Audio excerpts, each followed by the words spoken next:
I'm Wendy Rutledge, and this is Palm Beach TV, a production of the Palm Beach Civic Association. Here's what is coming your way next on this week's Island News. Tragedy in Surfside spawns reflection, reevaluation, and planning on the island to ensure a building collapse like that never happens on Palm Beach. We'll take you to a condo with an aggressive, proactive maintenance plan and show you the steps all condos may want to take to prevent dangerous conditions from festering. We'll take the issue of building safety to our town leaders to get their take on next moves to increase awareness and encourage rigorous preventative maintenance, particularly in older, more vulnerable buildings. And we'll meet a valued corporate member of the Palm Beach Civic Association and see how he led Amici Market to the forefront of reliable, safe, and delicious service right through the COVID pandemic and beyond. It's all coming up next on Palm Beach TV.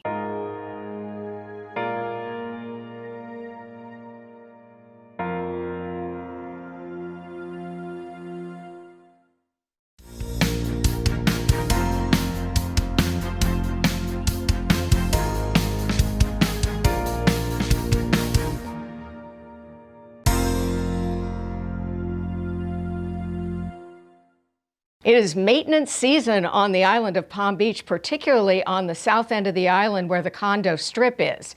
We went to a condo that was built in the late 70s and could be really a lot worse for wear, but for the fact it has a very aggressive preventative maintenance program thanks to its management and its board. You can see some of our concrete restoration up in that corner on 401, yes, right by the column. Patty Farrell, manager at the Dorchester of Palm Beach, gives us a tour of the proactive maintenance program undertaken every year to the tune of close to $100,000 in repair costs to evaluate and fix corroded rebar. On May 1st, our concrete restoration company comes in, and they're the ones that do the heavy lifting, and they chip all the bad concrete out.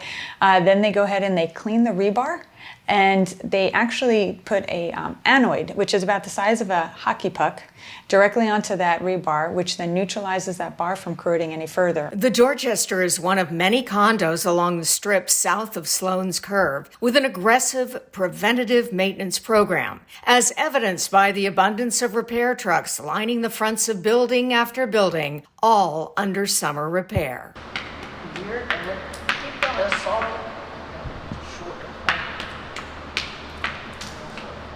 Yes, what looks like a 9-iron is in fact the accepted tool of choice to detect deteriorated rebar. We scrape the balcony with the golf club end and the ceiling also to listen for any hollow spots. And if you hear a hollow spot and you tap it a little bit, kind of gives you an idea that the rebar is kind of going bad and rusted in there and corroded, and it's popping the concrete and spalling it. So we pop it, and of course there you go, you see the rusted rebar. Farrell says her board of directors has always taken a proactive approach to maintenance, but that is not the case for every condominium. There's a building just south of here that they assess their people over $150,000. Like, wow, you know. Each person. Catch up? Yes, major catch up, and they don't have a reserve. Two big takeaway messages from Farrell. First, that tiling your balcony is no longer thought to be a smart idea. Not recommended to tile balconies because it does mask. Yeah, well, not only that, but it masks any issues that are below it.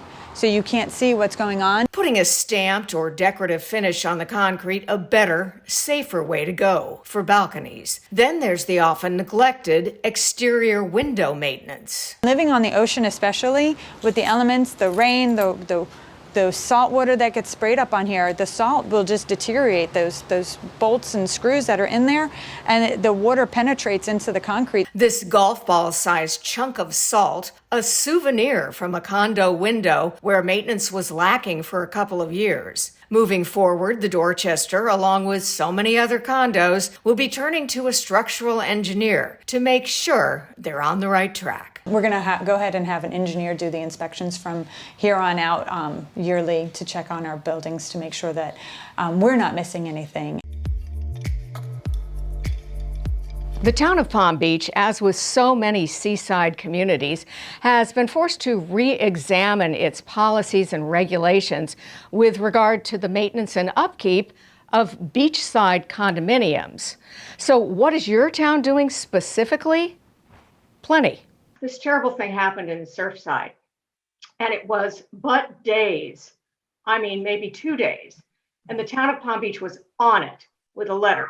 What was that letter all about? We knew there'd be people in the community that'd be concerned about the buildings that they live in. So we got together with staff, particularly with our building official, Wayne Bergman, and we crafted a letter just trying to encourage people to be proactive. This letter, sent to all condominiums on the island, urged immediate preventative action, saying, quote, "Now is the perfect time for you to engage credible, qualified engineers or architects to perform a thorough safety inspection of your building," end quote. Unlike Broward and Dade counties, currently neither the town nor Palm Beach County requires a mandatory recertification inspection. If your building is at least 40 years of age, then you are required to get an inspection done, a structural integrity report, an electrical inspection report to determine the health of the building. And then generally it's every 10 years thereafter. A voluntary program right now that will likely become mandatory in the very near future. It's just a matter of time before you think, at the very least, the town and maybe the county will have a 40-year mandatory recertification. Yes, no question. Town Council President Maggie Zeidman says, besides addressing building safety issues at the next Town Council meeting in July, there is also a public safety awareness program in the works. This is on the agenda, the council agenda for next week. Wayne will be going over it with us. The council has the letter. The council has, I asked for the Broward certification, recertification,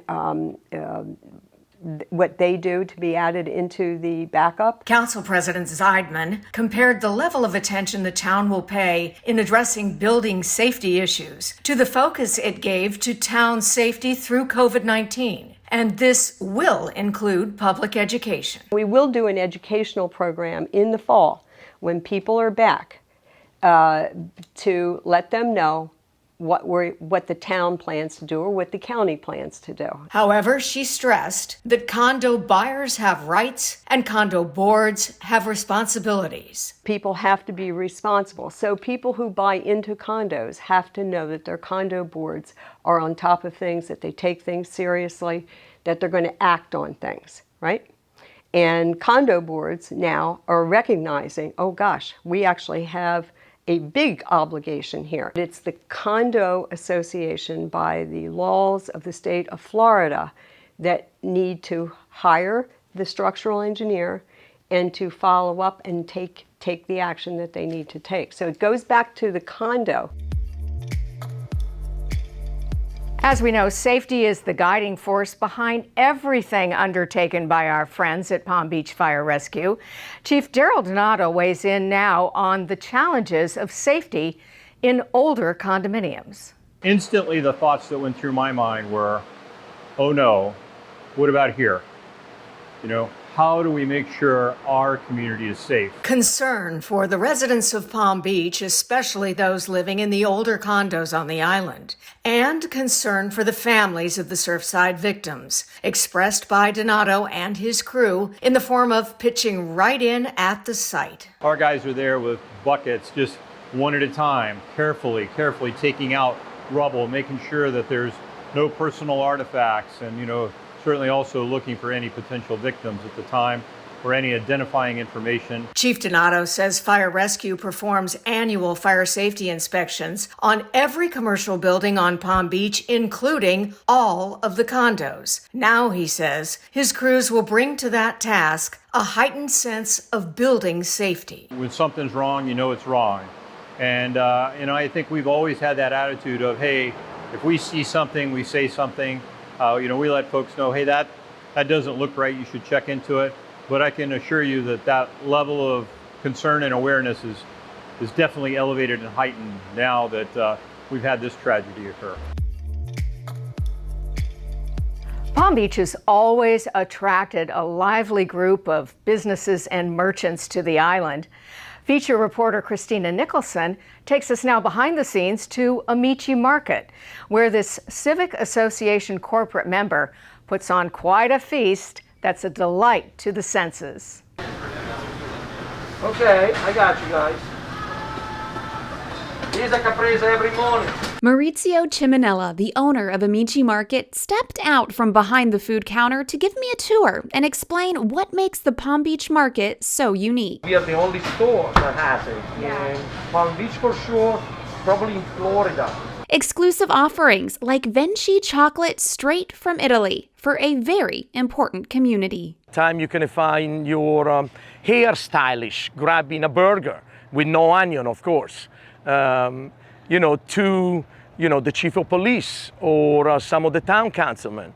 And it's nice to see the mix because you have everybody. I love the garbage guy, and of course, the millionaire. I have them all.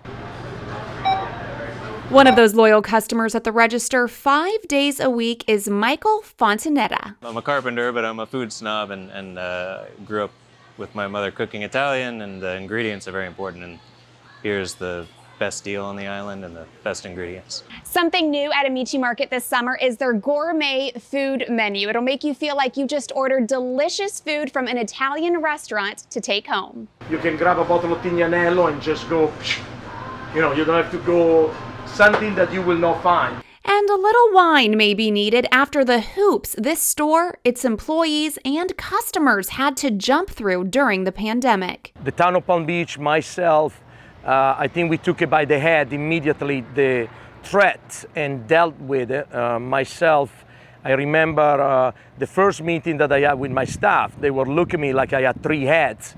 And I said, from now on, you got to wear a mask. No easy to put the rule down and keep everybody, but I'm very fortunate. I have a great group of people that work with us for many years, and they all are responsible about it. And here we are, a year and a half later.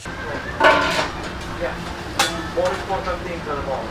Still cooking and bringing delicious food and experiences to Palm Beach, with even brighter and warmer days ahead. For Palm Beach TV, I'm Christina Nicholson. That's it for Palm Beach TV. Thank you so much for watching. If you enjoyed the show, please forward the link below to a friend or follow us on social media, Instagram, Twitter, or Facebook. And we will see you next time on Palm Beach TV, a production of the Palm Beach Civic Association, where membership matters.